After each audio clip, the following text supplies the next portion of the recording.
तो हेलो दोस्तों, स्वागत है आप सभी का। मेरा नाम है फरहान अख्तर। आप देख रहे हैं एके डिजिटल इंस्टीट्यूट चैनल। तो बच्चों, बहुत दिनों बाद आज हम लोग वीडियो लेकर आए हैं जिसमें हम लोगों ने क्लास 12 के बायोलॉजी के एग्जाम में आने वाले मोस्ट इम्पॉर्टेंट लघु दीर्घ उत्तरीय प्रश्न लेकर आए हैं। ठीक है, तो बच्चों आपका एग्जाम आज से मान लीजिए 1 महीना दूर है और उसी में आपको अपने सभी तैयारी करना है। तो जो हमारा आज का टॉपिक है वो है दीर्घ उत्तरीय प्रश्न। ठीक है, और यहाँ पर लगभग 15 दीर्घ उत्तरीय प्रश्न है हमारे पास, 15 लॉन्ग क्वेश्चन है।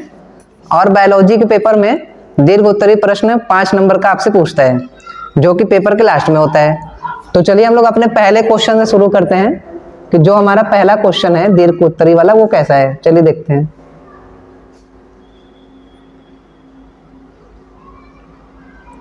तो देखिए पहला क्वेश्चन है हमारा पुष्पी पादपों में लैंगिक जनन का क्वेश्चन है। ये पहला पार्ट है आपके बायोलॉजी का, जिसमें से ये लॉन्ग क्वेश्चन बनता है कि पुष्पी पादप में लघु बीजाणु जनन क्या होता है।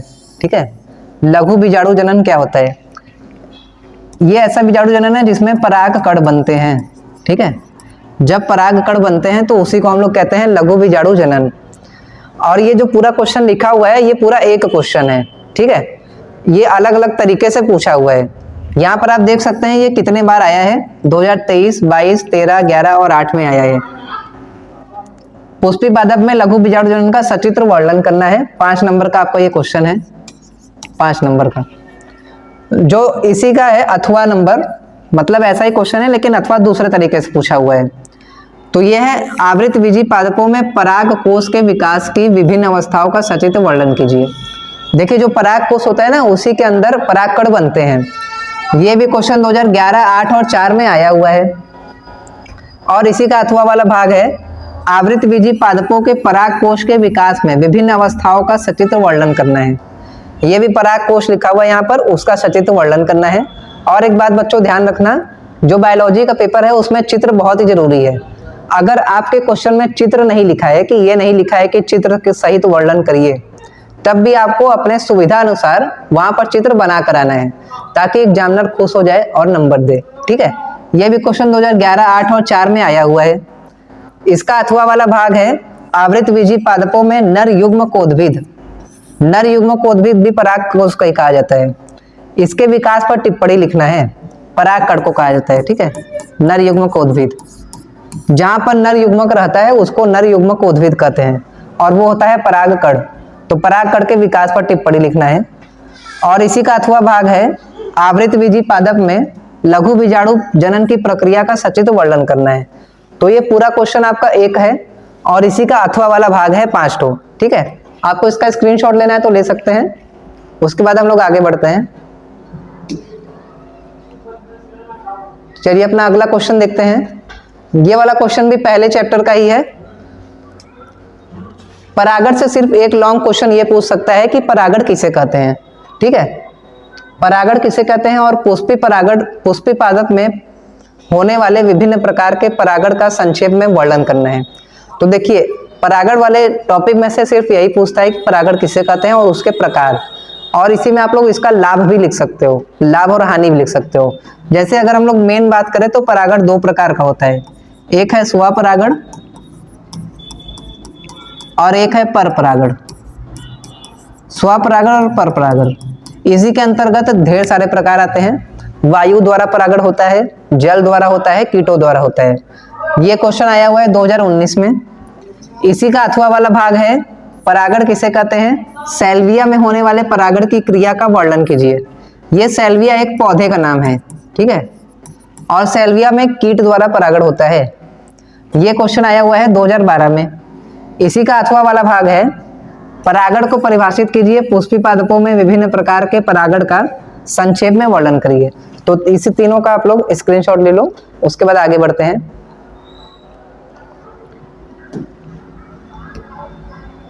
तो देखिए अगला जो हमारा क्वेश्चन है वो है दूसरे पार्ट का मानव जनन का। देखिए यहाँ पर तो हम लोग सिर्फ क्वेश्चन बता रहे हैं। अगर आपको इसका पूरा सॉल्यूशन चाहिए, हल चाहिए, तो आप कमेंट करिएगा कि सर मुझे इसका पूरा सॉल्यूशन चाहिए। अगर कमेंट ढेर सारे रहेंगे तो हम उस पर वीडियो बनाएंगे। ठीक है बच्चों, चलिए आगे। तो देखिए अगला क्वेश्चन, नर जनन तंत्र या पुरुष के जनन अंगों का सचित्र वर्णन कीजिए। मोस्ट इंपॉर्टेंट ये भी क्वेश्चन है, नर जनन तंत्र हमेशा किसी न किसी सेट में पूछता है। ये वाला क्वेश्चन आया है 2006 में। उसका अथवा है मानव के नर जनन तंत्र का नामांकित चित्रों की सहायता से वर्णन कीजिए। देखिए हर जगह चित्र लिखा है ना, चित्र बहुत जरूरी है बायोलॉजी में। 2019 में ये आया हुआ है। इसी का अथवा वाला भाग है मानव के नर जनन तंत्र का वर्णन कीजिए, वृषण का मुख्य कार्य क्या है। ये आया है 2019 में। उसके बाद इसी का अथवा मानव के नर जनन तंत्र का वर्णन कीजिए, इसमें शुक्राणु कहाँ संचित रहते हैं, मतलब शुक्राणु कहाँ पर इकट्ठा रहते हैं। ये 2022 और 2019 में आया हुआ है, ठीक है। इसी का अथवा भाग है मनुष्य के नर जनन तंत्र का सचित्र वर्णन कीजिए, 2023 में आया है। और इसी का अथवा भाग है मानव के नर जनन तंत्र का वर्णन कीजिए, इसमें शुक्राणु कहाँ संचित रहते हैं। ये शायद 2 बार लिखा गया है। चलिए इसी का अथवा भाग देखिए, मनुष्य के नर जनन तंत्र का सचित्र वर्णन कीजिए। ये आया है 2023 में, 2023 में आया हुआ क्वेश्चन है, ठीक है। तो इसका भी आप लोग स्क्रीनशॉट लो, उसके बाद आगे बढ़ते हैं। चलिए देखिए आगे, देखिए अगला क्वेश्चन है मानव के स्त्रीय जनन अंग से, ठीक है। अंडाणु जनन और शुक्राणु जनन है, इसमें अंतर आपको लिखना है। ये आया है 2011, 9 और 2008 में। अंडाणु जनन से अंडाणु का निर्माण होता है और शुक्राणु जनन से होता है शुक्राणु का निर्माण, ठीक है। तो उसी की प्रक्रिया बताना है और उसमें अंतर क्या होता है ये बताना है। उसके बाद अथवा है मानव में अंडाणु जनन की प्रक्रिया का सचित्र वर्णन कीजिए और शुक्राणु जनन से इसकी तुलना कीजिए। तुलना मतलब इन दोनों में अंतर बताना है, और अंडाणु जनन क्या होता है इसका सचित्र वर्णन करना है। 2019 में आया हुआ है। और इसका अथवा वाला भाग है पुरुष में शुक्र जनन मतलब शुक्राणु जनन का वर्णन कीजिए और शुक्राणु का नामांकित चित्र बनाइए। यहाँ पर शुक्राणु का चित्र बनाना है, जैसे इस प्रकार का आपने अपने बुक में देखा होगा, कुछ इस प्रकार का फिगर रहता है शुक्राणु का।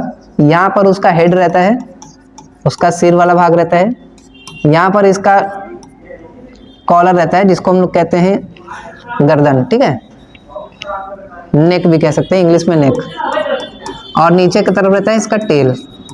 तो ये होता है शुक्राणु का फिगर, ये भी इंपॉर्टेंट है, 2019 में आया हुआ है।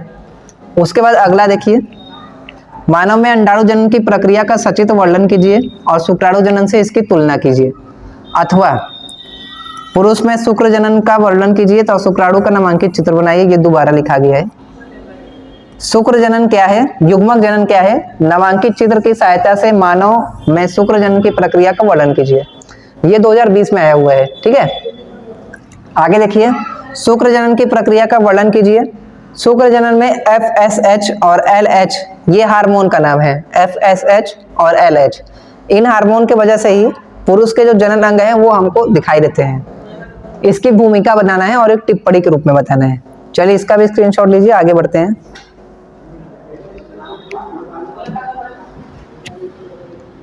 ले लिया बच्चों स्क्रीनशॉट। देखिए अगला क्वेश्चन, ये लगता है फिर से हो गया है। हाँ चलिए ये वाला है। अगला है, ये भी मोस्ट इंपॉर्टेंट, ठीक है बच्चों, ये भी मोस्ट इंपॉर्टेंट क्वेश्चन है। थोड़ा सा कलर चेंज कर लेते हैं। लिंग निर्धारण बहुत ही इंपॉर्टेंट क्वेश्चन है। लिंग निर्धारण मोस्ट इंपॉर्टेंट, इसको आगे लिख लेना, मोस्ट इंपॉर्टेंट, ठीक है बच्चों। तो लिंग निर्धारण क्या होता है इसका मतलब बताना है और इसकी क्रियाविधि को चित्र के सहायता से बताना है। जैसे संकरण वाला आपने आनुवंशिकी में पढ़े होंगे, संकरण जैसे होता है यक्स और यक्स वाई का, उसी प्रकार का चित्र यहाँ पे बनाना है। देखिए कितनी बार आया है, वेरी इंपॉर्टेंट, 2014, 13, 11, 10, 9 और 5 में आया है। और इसी का अथवा वाला भाग भी आया हुआ है आसपास ही। देखो आगे, मानव में लिंग निर्धारण की प्रक्रिया बताना है, यह 2020 और 16 में आया है। उसके बाद अथवा मानव में लिंग निर्धारण कैसे होता है, यह एनसीईआरटी का क्वेश्चन है, 2020, 16 और 15 में आया हुआ है। उसके बाद अथवा है मानव में लिंग निर्धारण कब और कैसे होता है, रेखा चित्र द्वारा स्पष्ट कीजिए, यानी चित्र इसमें भी बनाना है। 2016, 15, 14, 13, 12 और 10 में आया है ये, ठीक है। अथवा देखिए ये वाला भी आपको पूछ सकता है, ये अभी एनसीईआरटी का क्वेश्चन है और मॉडल पेपर में भी है, ये एनसीईआरटी का भी है और मॉडल पेपर का भी है। बोला गया है कि हमारे समाज में लड़कियां पैदा होने पर दोष केवल महिलाओं को क्यों दिया जाता है, बताइए क्या यह सही है या फिर नहीं। तो ये बिल्कुल भी सही नहीं है, क्योंकि जब आप पढ़ेंगे लिंग निर्धारण तो उसमें आपको पता चलेगा कि जो पुरुष होता है उसी के गुणसूत्र के द्वारा ही लिंग का निर्धारण होता है। लिंग मतलब जो संतान जन्म ले रहा है वो स्त्री होगा या फिर पुरुष होगा, यानी बालक होगा या बालिका होगा, इसी को लिंग निर्धारण कहते हैं। और ये मानव में गुणसूत्रों के द्वारा निर्धारित होता है। तो जो नर होता है ना, उसका गुणसूत्र यक्ष और वाई होता है। जब अलग अलग गुणसूत्र रहते हैं तभी अलग अलग संतान बन सकता है, यानी एक बालक बन सकता है और एक बालिका बन सकता है। लेकिन जो स्त्री है उसके अंदर यक्ष और यक्ष रहता है, लिंग गुणसूत्र, इसके दोनों बराबर रहते हैं। अब बताइए, दोनों जब बराबर है तो वो जैसी है वो ऐसा ही बनाएगी, लेकिन यहाँ पर ये अलग अलग है। अगर यक्ष वाला यक्ष का जुड़ेगा तो बालिका बनेगा, वाई वाला जुड़ेगा यक्ष का तो नर बनेगा, ठीक है, बालक बनेगा। तो ये जो कहा गया है लाइन यहाँ पर, ये बिल्कुल गलत है। दोष केवल महिलाओं को नहीं दिया जाना चाहिए, नर को दिया जाता है महिला, ठीक है। इसका भी स्क्रीनशॉट लीजिए आप लोग, फिर आगे बढ़ते हैं। चलिए देखिए आगे, ये वाला मानव स्वास्थ्य का है क्वेश्चन। मानव स्वास्थ्य में से भी एक लॉन्ग क्वेश्चन ऐसा ही पूछेगा, जनसंख्या वृद्धि पर कैसे नियंत्रण किया जाता है, परिवार नियोजन की वैज्ञानिक विधियों का संक्षेप में वर्णन कीजिए। ठीक है, यहाँ पर वैज्ञानिक विधि यानी आपको वैसेक्टोमी और ट्यूबेक्टोमी बताना है, ठीक है, 2011 में आया हुआ है। अथवा परिवार नियोजन की आवश्यकता क्यों है, जनन नियंत्रण के लिए प्रयोग होने वाली विभिन्न उपायों का वर्णन कीजिए। यह भी सेम क्वेश्चन है, 2016 में आया है। भारत में परिवार नियोजन की आवश्यकता तथा इसकी विधियों का वर्णन करना है, 2020 में आया है, ठीक है। चलिए स्क्रीनशॉट लीजिए, आगे बढ़ते हैं। चलिए देखिए अगला क्वेश्चन, ये वाला आनुवंशिकी चैप्टर से क्वेश्चन है। तो क्वेश्चन बोल रहा है, लिंग सहलग्न जीन या फिर लक्षण की वंशागति किसे कहते हैं, मनुष्य में किसी एक लिंग संलग्न लक्षण की वंशागति को रेखांकित चित्र द्वारा प्रदर्शित कीजिए। देखिए, लिंग संलग्न बीमारी होता है। लिंग संलग्न का मतलब है कि जो लिंग गुणसूत्र है हमारा यक्ष और यक्ष वाई, उसके कारण अगर कोई बीमारी होता है तो उसी को लिंग संलग्न बीमारी कहा जाता है। और ये बीमारी आनुवंशिक होता है, यानी संतान में होता है, पिता या माता के द्वारा, और उनके द्वारा दूसरे संतान में भी हो सकता है। उसी को हम लोग कहते हैं लक्षणों की वंशागति। ये भी वेरी इंपॉर्टेंट है, 2014, 13, 11, 10, 7 और 4 में आया हुआ है। इसका अथवा वाला देखिए, लिंग संलग्न गुण से आप क्या समझते हैं, अप्रभावी यक्ष लक्षणों के किन्हीं दो रोगों के नाम लिखिए, रेखा चित्र के माध्यम से किसी एक रोग की वंशागति को स्पष्ट कीजिए। देखिए, जब आनुवंशिकी में आपको रेखा चित्र बोले तो आपको समझ जाना है कि यहाँ पर हम लोग को संकरण करने के लिए बोल रहे हैं, क्योंकि संकरण को ही आनुवंशिकी में रेखा चित्र बोला जाता है। ये 2018 में आया हुआ है। इसका अथवा वाला भाग है, लिंग संलग्न वंशागति क्या है, मनुष्य में हीमोफीलिया और वर्णांतता, ये दोनों इंपॉर्टेंट है। ये अलग से भी पूछता है, लघु में और लॉन्ग में पूछता है साथ में। तो इन दोनों को आपको लघु में भी याद करना है और लॉन्ग में भी याद करना है। हीमोफीलिया और वर्णांतता, ये दोनों रोग हैं जो कि आनुवंशिक होते हैं। तो इसको आपको लघु में भी पढ़ना है और लॉन्ग में भी पढ़ना है, ठीक है। 2018 और 16 में आया हुआ है। इसका अथवा वाला भाग देखिए अब, क्रिस क्रॉस वंशागति। क्रिस क्रॉस हम लोग उसी को कहते हैं जब हम लोग संकरण कराते हैं, संकरण को ही क्रिस क्रॉस भी बोल सकते हैं। वंशागति से आप क्या समझते हैं, दुर्बल यक्ष संलग्न लक्षण। यहाँ दुर्बल का मतलब हो जाता है अप्रभावी। दुर्बल एक्स संलग्न लक्षणों के दो उदाहरण बताइए तथा किसी एक के वंशागति को रेखा चित्र की सहायता से स्पष्ट कीजिए। ठीक है, इसका स्क्रीनशॉट लीजिए आप लोग, स्क्रीनशॉट लीजिए, आगे बढ़ते हैं। देखिए अगला क्वेश्चन, ये भी मोस्ट इंपॉर्टेंट क्वेश्चन है भाई, मोस्ट इंपॉर्टेंट, लिख लेना इसको पहले से ही, मोस्ट इंपॉर्टेंट। हमेशा पूछता है, लघु में भी पूछेगा, लॉन्ग में पूछेगा, ठीक है। डीएनए का वाटसन और क्रिक मॉडल जरूर पूछेगा। डीएनए की आणविक संरचना का सचित्र वर्णन कीजिए तथा डीएनए के द्विगुणन में इसका क्या महत्व है समझाइए। ये चीज बताना है आपको, वेरी इंपॉर्टेंट है, 2012 और 9 में आया है। अथवा देखिए, वाटसन और क्रिक द्वारा प्रस्तुत डीएनए की रासायनिक संरचना का वर्णन कीजिए, उसके आनुवंशिक पदार्थ के रूप में मानवता का उल्लेख कीजिए। देखिए वहां जो वाटसन और क्रिक मॉडल है वो लघु में पूछता है। डीएनए की द्विकुंडली संरचना के बारे में वाटसन और क्रिक ने बताया था और उसी पर इनको नोबेल पुरस्कार भी दिया गया था, ठीक है। और उसी का अथवा क्वेश्चन है हमारा वाटसन और क्रिक का मॉडल और डीएनए की संरचना। इसके बाद अथवा है न्यूक्लिक अम्ल क्या है, तो डीएनए को ही न्यूक्लिक अम्ल कहा जाता है। डीएनए और आरएनए इन दोनों को न्यूक्लिक अम्ल साथ में हम लोग कहते हैं। और फिर से वाटसन और क्रिक का मॉडल बताना है आपको, ठीक है। 2020-19 में आया है, 18 में आया है, 15 में आया है। चलिए स्क्रीनशॉट लीजिए, आगे बढ़ते हैं। चलिए आगे देखिए, तो ये वाला क्वेश्चन है विकास का, चैप्टर नंबर आपका शायद 7 है, विकास वाले चैप्टर। जैव विकास क्या होता है, यानी जीवों का विकास कैसे हुआ है। जैव विकास के पक्ष में प्रमाण लिखिए, इनमें से किन्हीं दो को समझाइए। 2017 में आया है। अथवा क्या होता है, जैव विकास से आप क्या समझते हैं। जैव विकास के पक्ष में तुलनात्मक शरीर संरचना और भौतिकी के प्रमाण का वर्णन कीजिए। अलग अलग प्रमाण दिया गया था अलग अलग आधार पर, तो उसमें से 2 आधार दिया है, तुलनात्मक शरीर रचना और भौतिकी। उसके बाद अथवा आते हैं अवशेषी अंग क्या है, ये अलग से भी क्वेश्चन हो सकता है लघु में। अवशेषी अंग भी इंपॉर्टेंट है, लघु में भी क्वेश्चन हो सकता है। मनुष्य के 4 अवशेषी अंग का उल्लेख कीजिए, ये किस प्रकार के जैव विकास को प्रमाणित करते हैं। 2012, 11, 10, 9, 6, 4, ये 16 और 17 में आया हुआ है, ठीक है। अथवा देखिए समजात, यहाँ पर समजात होगा, ठीक है। समजात और समवृत्ति अंगों का वर्णन कीजिए। अथवा समजात और विषमजात अंगों का वर्णन कीजिए। एक और इसमें हो सकता है समजात और समरूप अंगों का वर्णन कीजिए, ठीक है। अथवा जैव विकास क्या है, इसके पक्ष में किन्हीं 2 प्रमाण को लिखिए। चलिए स्क्रीनशॉट लीजिए, उसके बाद आगे चलते हैं।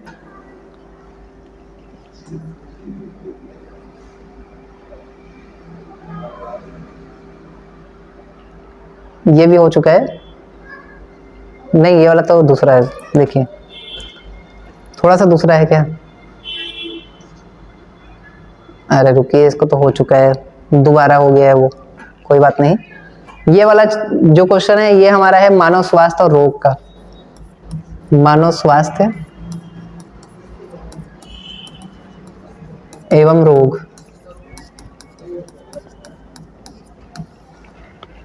देखिए पहला क्वेश्चन हमारा इसमें कह रहा है प्रतिरक्षा तंत्र से आप क्या समझते हैं, ठीक है। प्रतिरक्षा तंत्र से आप क्या समझते हैं, विभिन्न प्रकार के प्रतिरक्षा तंत्र का वर्णन कीजिए। प्रतिरक्षा तंत्र के आविष्कारक का नाम लिखिए, यानी प्रतिरक्षा तंत्र को सबसे पहले किसने बताया था उसका नाम लिखना है आपको, ठीक है।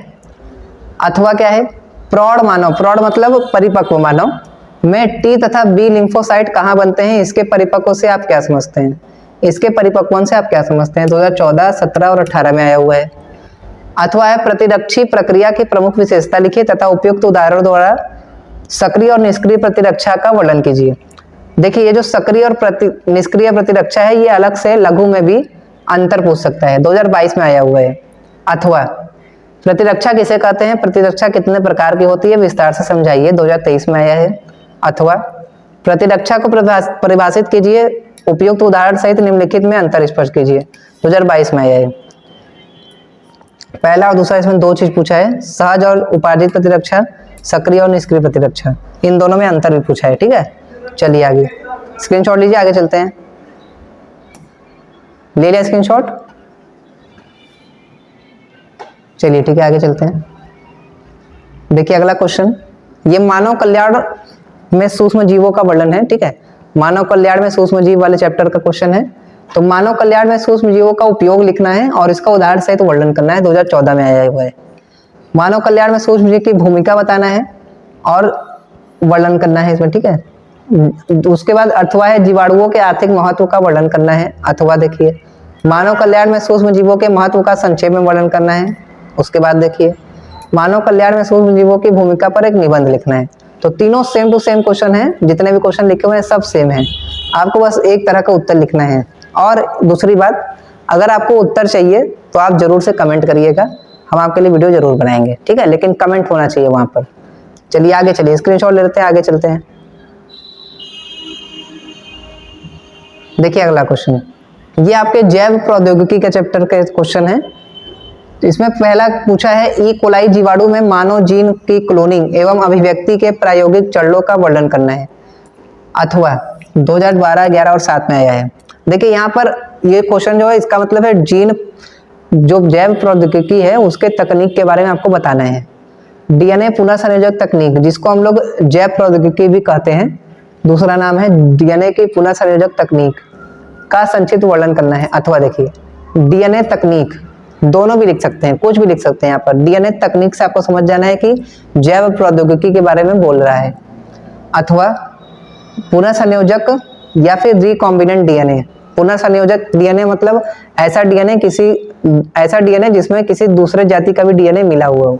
मतलब एक जीव है, जैसे मान लेते हैं हमारे पास गाय है और उसमें हम लोग भैंस का डीएनए डाल दिए, ठीक है, तो उस डीएनए को हम लोग कहेंगे रिकॉम्बिनेंट डीएनए। इस तकनीक की मदद से इंसुलिन का उत्पादन हम कैसे कर सकते हैं, ठीक है, ये आपके जैव प्रौद्योगिकी एवं उपयोग में है। उसके बाद अथवा है पुनर्संयोजक डीएनए प्रौद्योगिकी क्या है, मनुष्य के लिए लाभदायक 2 उपयोग बताइए। 2016, 14, 17, 22 और 15 में आया हुआ है, ठीक है। स्क्रीनशॉट लीजिए, आगे बढ़ते हैं।